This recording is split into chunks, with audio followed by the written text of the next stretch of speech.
nothing ever really happened, right? Boys are like a notch above pets. You feed them, they're pretty much happy. You know that's true. It's so funny, the guys are so proud of that fact. We love food, yeah, up top. It's like there's nothing that Mountain Dew can't cure, right? Now with my daughters, if I upset them, there's about a 7-day waiting period until I'm allowed to talk to them. I'm not sure why that is, I just stay away.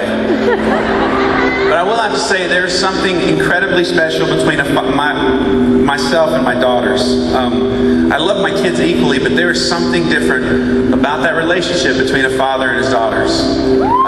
Man, they've got me wrapped around their fingers so tightly. And I'm very protective of my girls. And I think part of it is, as a dad, I believe that Satan targets our girls in ways that we guys sometimes can't understand. I believe the world comes down on them, particularly on how to look and how to dress and what size they're supposed to be, what they're supposed to eat and not eat, and all these things that we may think aren't that big of a deal, but we see girls literally losing their lives trying to keep up. And that freaks me out. Maybe because it's on my radar because I have girls now, but it freaks me out. I can see Gracie, my 6-year-old, she'll see stuff on TV and she's already like, oh my gosh, I have to have that. Everybody I know has that. My life will not be complete unless I have that. I'm like, you're 6. I know you have like 8 friends. I'll call every one of them and see if they have whatever it is. You know, we'll get to the bottom of this quick. You know, it's cute now, but what happens when they're older? What happens when this stuff becomes very real to them?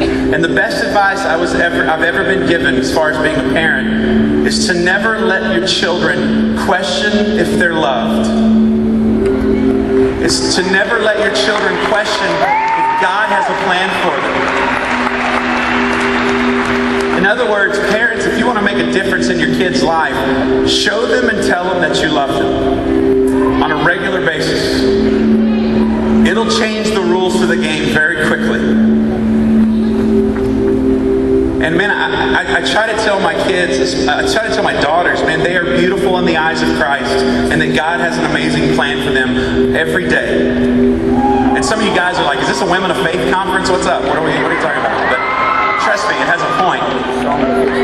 And this song that I'm about to sing was, it whole revolves around just telling my girls that they're beautiful in Christ. And when I finished the song, I realized this is a message that applies to every single one of us, whether you're a 6-year-old girl or a 90-year-old man, because every single one of us at some point in our lives have experienced that feeling of being